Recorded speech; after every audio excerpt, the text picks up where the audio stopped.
सबसे पहले तो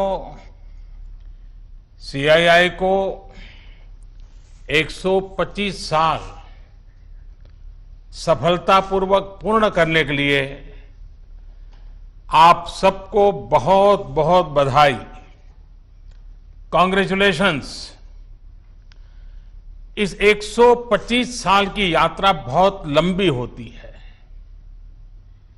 अनेक पड़ाव आए होंगे, अनेक उतार चढ़ाव आए होंगे, लेकिन 125 साल तक एक संगठन को चलाना ये अपने आप में बहुत बड़ी बात होती है। उसमें समयानुकूल परिवर्तन आए हैं, व्यवस्थाएं बदली है। और पहले तो मैं इन 125 साल में सीआईआई को मजबूती देने में जिन जिन लोगों ने योगदान दिया है, वैसे सभी पूर्व के आपके महानुभावों को भी इस समय बधाई दूंगा। जो हमारे बीच नहीं होंगे उनको आदरपूर्वक नमन करूंगा, और भविष्य में इससे जो संभालने वाले हैं उनको अनेक अनेक शुभकामनाएं भी देता हूं। कोरोना के इस टाइम पीरियड में इस तरह के ऑनलाइन इवेंट्स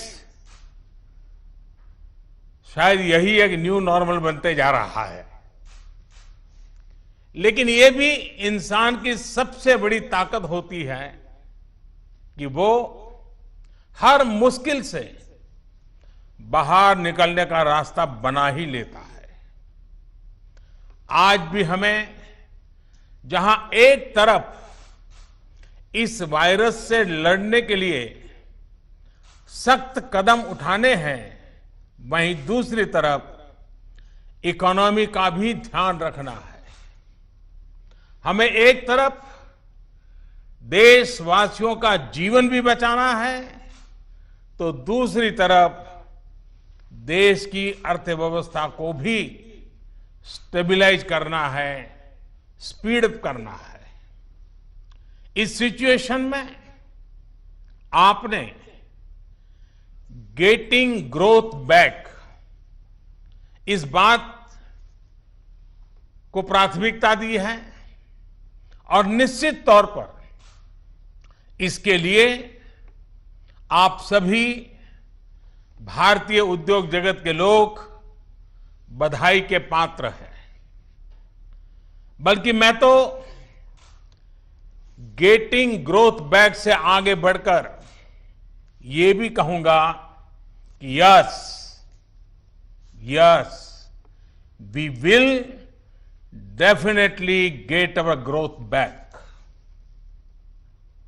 आप लोगों में से कुछ लोग सोच सकते हैं कि संकट की इस घड़ी में मैं इतने कॉन्फिडेंस से ये कैसे बोल सकता हूं। मेरे इस कॉन्फिडेंस के कई कारण हैं।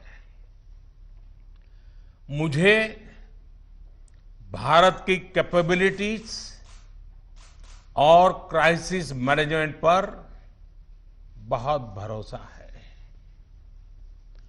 मुझे भारत के टैलेंट और टेक्नोलॉजी पर भरोसा है। मुझे भारत के इनोवेशन और इंटेलेक्ट पर भरोसा है। मुझे भारत के फार्मर्स, एसएमईज, एंटरप्रेन्योर्स पर भरोसा है, और मुझे भरोसा है इंडस्ट्री के लीडर्स पर, आप सभी पर।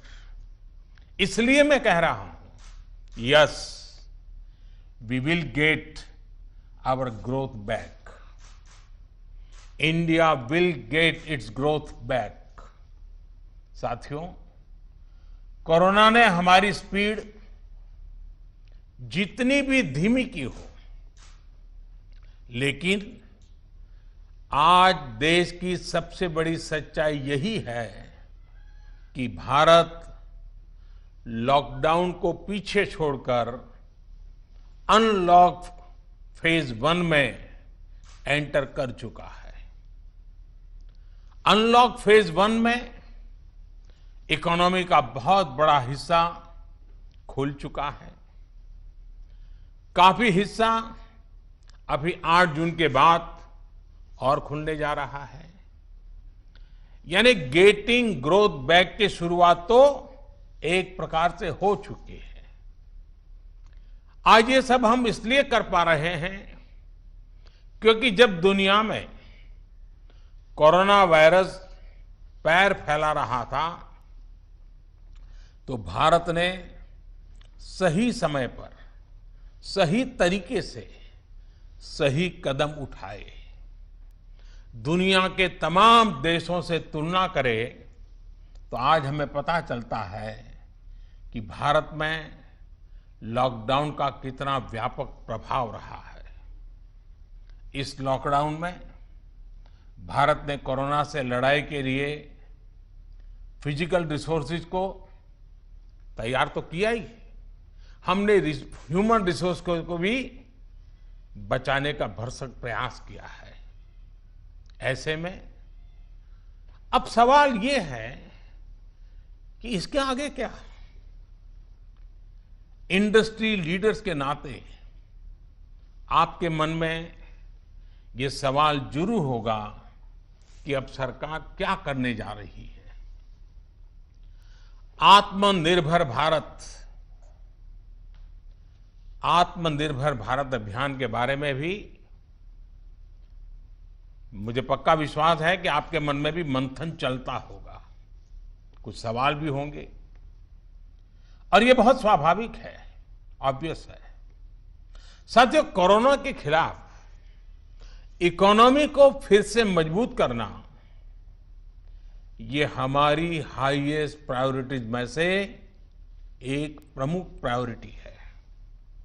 इसके लिए सरकार जो डिसीजंस अभी तुरंत लेने जरूरी है वो तो एक के बाद एक ले ही रही है, लेकिन साथ साथ में ऐसे भी फैसले लिए गए हैं जो लॉन्ग रन में देश की मदद करेंगे।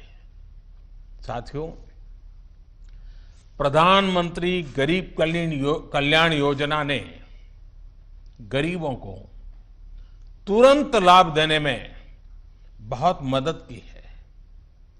इस योजना के तहत करीब 74 करोड़ बेनिफिशियरीज उनके घर तक राशन पहुंचाया जा चुका है। प्रवासी श्रमिकों के लिए भी फ्री राशन पहुंचाया जा रहा है। इसके अलावा अभी तक गरीब परिवारों को 53,000 करोड़ रुपीस यानी 53,000 करोड़ रुपए से ज्यादा की फाइनेंशियल असिस्टेंस दी जा चुकी है। महिलाएं हो, दिव्यांग हो, बुजुर्ग हो, श्रमिक हो, हर किसी को इससे लाभ मिला है। लॉकडाउन के दौरान सरकार ने गरीबों को 8 करोड़ से ज्यादा गैस सिलेंडर उनके घर तक मुफ्त में पहुंचा दिया है। इतना ही नहीं, प्राइवेट सेक्टर्स के करीब 50 लाख एम्प्लॉइज के खाते में 24% ईपीएफ कंट्रीब्यूशन भी सरकार ने किया है। इनके खाते में करीब 800 करोड़ रुपए जमा कराए गए हैं। साथियों, भारत को फिर से तेज विकास के पथ पर लाने के लिए, आत्मनिर्भर भारत बनाने के लिए 5 बातें बहुत आवश्यक है। इंटेंट, इंक्लूजन, इन्वेस्टमेंट, इंफ्रास्ट्रक्चर और इनोवेशन।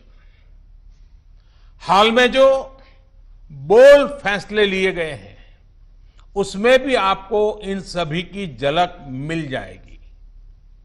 इन फैसलों के साथ हमने तमाम सेक्टर्स को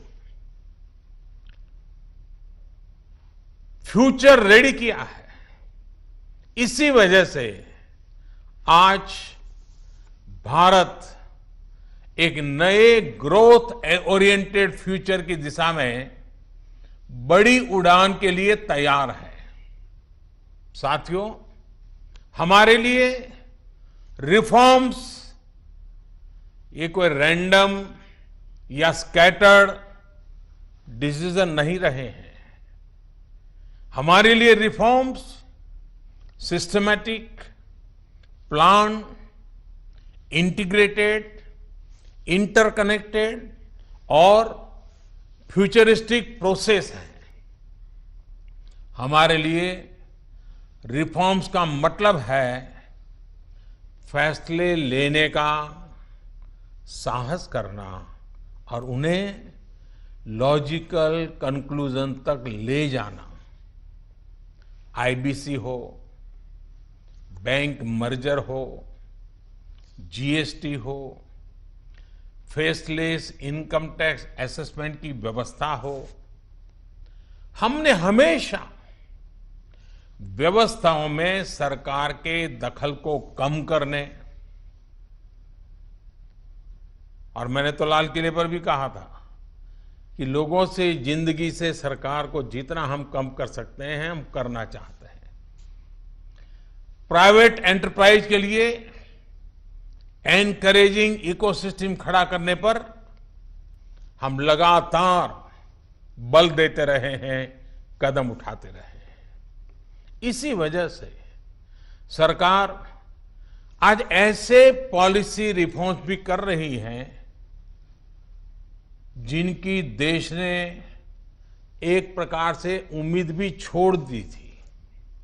लोगों ने मान लिया था भाई ये तो हमारे देश में नहीं हो सकता है, ऐसी चीजें होने लगी हैं। अगर मैं एग्रीकल्चर सेक्टर की बात करूं तो हमारे यहां आजादी के बाद जो नियम कायदे बने उसमें किसानों को बिचौलियों के हाथों में छोड़ दिया गया था। किसान कहां फसल बेच सकता है, कहां नहीं बेच सकता है, इस तक के नियम बहुत सख्त थे। किसानों के साथ दशकों से हो रहे अन्याय को दूर करने की इच्छा शक्ति हमारी सरकार ने दिखाई है। एपीएमसी एक्ट में बदलाव के बाद अब किसानों को भी उनके अधिकार हासिल होंगे। किसान अब जिसे चाहे, जहां चाहे और जब चाहे अपनी फसल अपनी शर्तों पर, किसान की शर्तों पर वो फसल बेच सकते हैं। अब कोई किसान अपनी फसल देश के किसी भी राज्य में ले जाकर बेच सकता है। पहले तो इस पर भी बंधन थे। साथ ही वेयरहाउसेस में रखे अनाज या एग्रीकल्चर प्रोडक्ट्स अब इलेक्ट्रॉनिक ट्रेडिंग के जरिए भी बेचे जा सकते हैं। आप कल्पना कर सकते हैं इससे एग्री बिजनेसेस के लिए कितने नए रास्ते खुलने जा रहे हैं। साथियों, इसी तरह हमारे श्रमिकों के कल्याण को ध्यान में रखते हुए रोजगार के अवसरों को बढ़ाने के लिए लेबर रिफॉर्म्स भी किए जा रहे हैं। जिन नॉन स्ट्रेटेजिक सेक्टर्स में प्राइवेट सेक्टर को इजाजत ही नहीं थी, उन्हें भी खोला गया है। आपका ध्यान इस पर भी गया होगा कि सबका साथ, सबका विकास, सबका विश्वास के रास्ते पर चलते हुए हम वो फैसले भी ले रहे हैं जिसकी मांग बरसों से हो रही थी। साथियों, दुनिया का तीसरा वो देश जिसके पास बहुत बड़ी मात्रा में कोयले का भंडार हो, कोल रिजर्व हो, जिसके पास आप जैसे साहसी और उद्यमी व्यापार जगत के लीडर्स हो, लेकिन फिर भी उस देश में बाहर से कोयला आए, कोल इंपोर्ट हो, तो उसका कारण क्या है? आप भी जानते हैं, देश भी जानता है। कभी सरकार रुकावट बनी रही, कभी नीतियां रुकावट बनी रही, लेकिन अब कोल सेक्टर को इन बंधनों से मुक्त करने का काम शुरू कर दिया गया है। अब कोल सेक्टर में कॉमर्शियल माइनिंग को परमिट कर दिया गया है। पार्सली एक्सप्लोर्ड ब्लॉक्स को भी अलॉटमेंट करने की परमिशन दी गई है। इसी तरह मिनरल माइनिंग में भी अब कंपनियां एक्सप्लोरेशन के साथ साथ माइनिंग का काम एक साथ कर सकती है। इन फैसलों के कितने दूरगामी परिणाम होने वाले हैं, ये इस सेक्टर से परिचित लोग अच्छी तरह जानते हैं। साथियों, सरकार जिस दिशा में बढ़ रही है, उससे हमारा माइनिंग सेक्टर हो, एनर्जी सेक्टर हो या रिसर्च और टेक्नोलॉजी हो, हर क्षेत्र में इंडस्ट्री को भी अवसर मिलेंगे और यूथ के लिए भी नई अपॉर्चुनिटीज खुलेगी। इस सबसे भी आगे बढ़कर अब देश के स्ट्रेटेजिक सेक्टर्स में भी प्राइवेट प्लेयर्स की भागीदारी एक रियलिटी बन रही है। आप चाहें स्पेस सेक्टर में निवेश करना चाहें, एटॉमिक एनर्जी में नई अपॉर्चुनिटीज को तलाशना चाहें, पॉसिबिलिटीज आपके लिए पूरी तरह से खुली हुई हैं। हर अवसर आपका इंतजार कर रहा है। साथियों, आप ये भली भांति जानते हैं कि एमएसएमई सेक्टर की लाखों यूनिट्स हमारे देश के लिए इकोनॉमिक इंजन की तरह हैं। इनका देश की जीडीपी में बहुत बड़ा कंट्रीब्यूशन है और ये कंट्रीब्यूशन करीब करीब 30% का है। एमएसएमईज की डेफिनेशन स्पष्ट करने की मांग लंबे समय से उद्योग जगत कर रहा था। अब वो उद्योग जगत की पूरी मार्ग भी पूरी हो चुकी है। इससे एमएसएमईज बिना किसी चिंता के ग्रो कर पाएंगे और उनको एमएसएमईज का स्टेटस बनाए रखने के लिए दूसरे रास्तों पर चलने की जरूरत नहीं रहेगी। देश के एमएसएमईज में काम करने वाले करोड़ों साथियों को लाभ हो, इसके लिए 200 करोड़ रुपए तक की सरकारी खरीद में ग्लोबल टेंडर्स को खत्म कर दिया गया है। इससे हमारे छोटे उद्योगों को ज्यादा अवसर मिलेगा। एक तरह से आत्मनिर्भर भारत पैकेज एमएसएमई सेक्टर के इंजन के लिए फ्यूल का काम करने वाला है। साथियों, ये जो फैसले हैं उनकी रिलेवेंस समझने के लिए आज की ग्लोबल सिचुएशंस को देखना और उसे समझना भी बहुत आवश्यक है। आज विश्व के तमाम देश पहले की तुलना में एक दूसरे का साथ और अधिक चाहते हैं। देशों में एक दूसरे की जरूरत और ज्यादा पैदा हुई है, लेकिन इसी के साथ ये चिंतन भी चल रहा है कि पुरानी सोच, पुरानी रीति नीति, पुरानी पॉलिसीज क्या आज कारगर होगी क्या?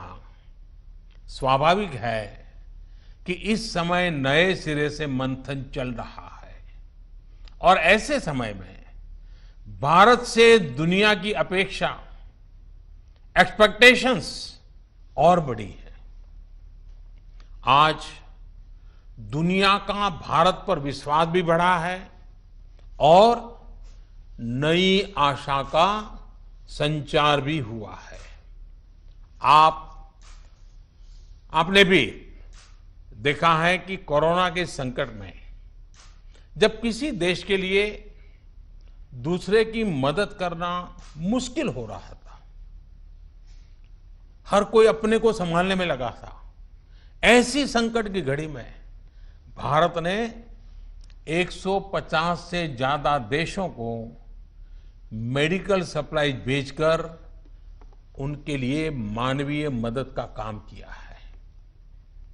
साथियों, world is looking for a trusted, reliable partner.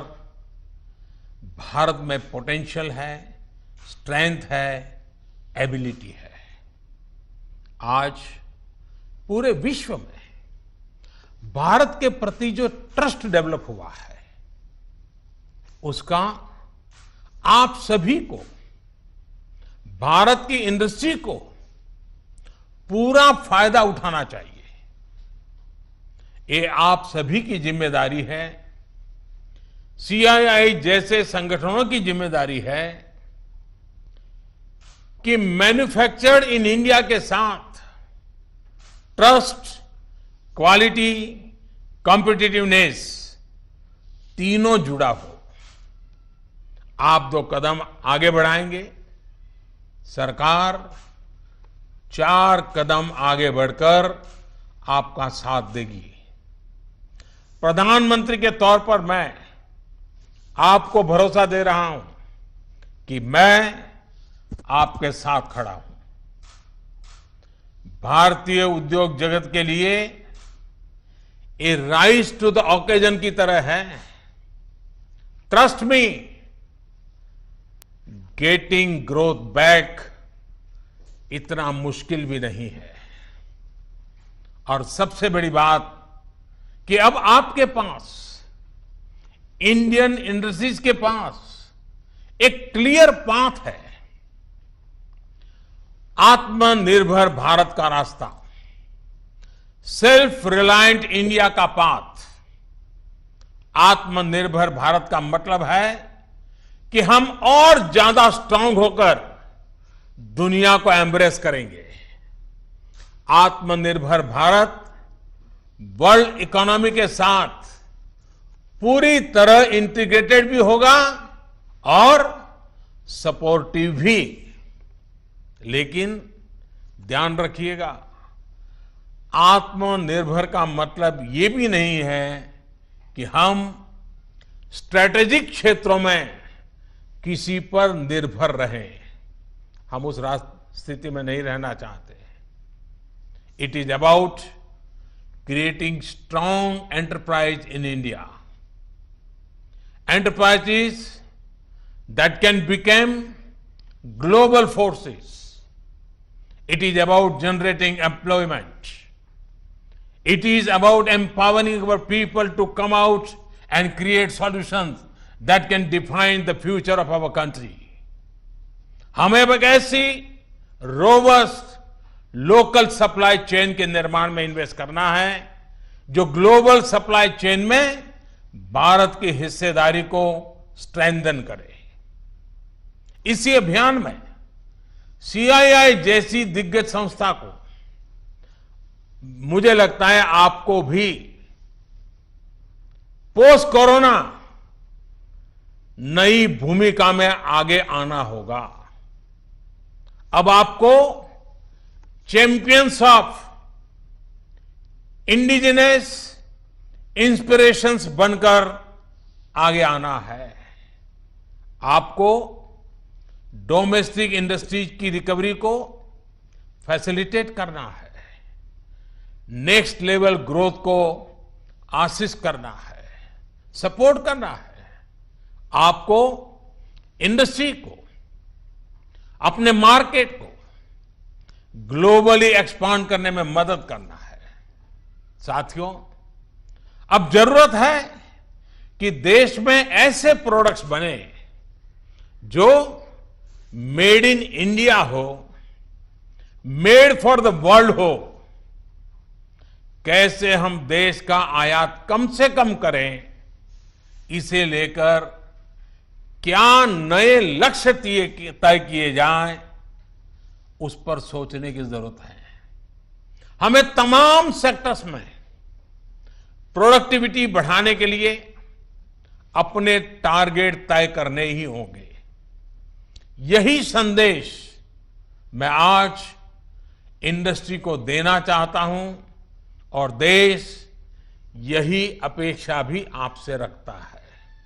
साथियों, देश में मैन्युफैक्चरिंग को, मेक इन इंडिया को रोजगार का बड़ा माध्यम बनाने के लिए आप जैसे तमाम इंडस्ट्री के संगठनों से चर्चा करके ही कई प्रायोरिटी सेक्टर्स की पहचान की गई है।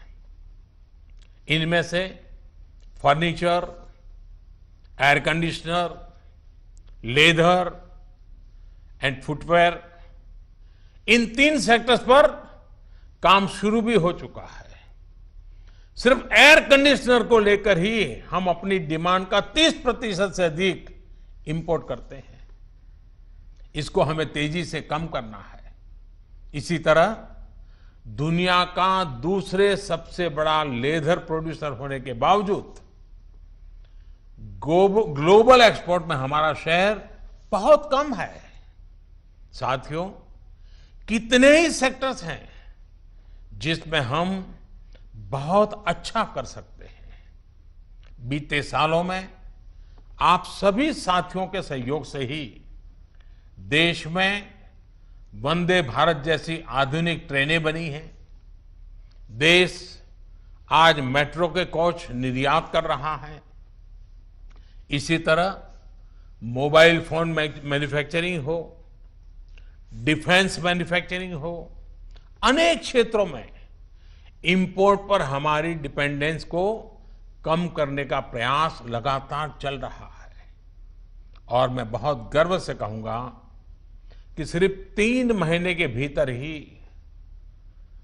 पर्सनल प्रोटेक्टिव इक्विपमेंट पीपीई, इसकी सैकड़ों करोड़ की इंडस्ट्री आप ही लोगों ने खड़ी की है। 3 महीने पहले भारत में एक भी पीपीई नहीं बनती थी। आज भारत एक दिन में 3 लाख पीपीई किट बना रहा है, तो ये हमारे उद्योग जगत का ही सामर्थ्य है। आपको इसी सामर्थ्य का इस्तेमाल कर हर सेक्टर में आगे बढ़ना है। मेरा तो सीआईआई के तमाम साथियों से ये भी आग्रह है कि रूरल इकोनॉमी में इन्वेस्टमेंट और किसानों के साथ पार्टनरशिप का रास्ता खुलने का पूरा लाभ आप लोगों ने उठाना चाहिए। अब तो गांव के पास ही लोकल एग्रो प्रोडक्ट्स के क्लस्टर्स के लिए जरूरी इंफ्रास्ट्रक्चर तैयार किया जा रहा है। इसमें सीआईआई के तमाम मेंबर्स के लिए बहुत अपॉर्चुनिटीज है। साथियों, फार्म हो, फिशरीज हो, फूड प्रोसेसिंग हो, फुटवेयर हो, फार्मा हो, अनेक सेक्टर्स में अनगिनत अपॉर्चुनिटीज के गेट आपके लिए खुले हैं। सरकार ने शहरों में प्रवासियों के लिए आवास उपलब्ध कराने के लिए जिस रेंटल स्कीम की घोषणा की है, उसमें भी आप सभी साथियों को मैं सक्रिय भागीदारी के लिए आमंत्रित करता हूं। साथियों, हमारी सरकार प्राइवेट सेक्टर को देश की विकास यात्रा का पार्टनर मानती है। आत्मनिर्भर भारत अभियान से जुड़ी आपकी हर आवश्यकता का ध्यान रखने के लिए भारत सरकार प्रतिबद्ध है। आपसे सभी स्टेक होल्डर्स से मैं लगातार संवाद करता हूं और यह सिलसिला आगे भी जारी रहेगा। I request you to come up with a detailed study of every sector, build consensus, develop concept, think big.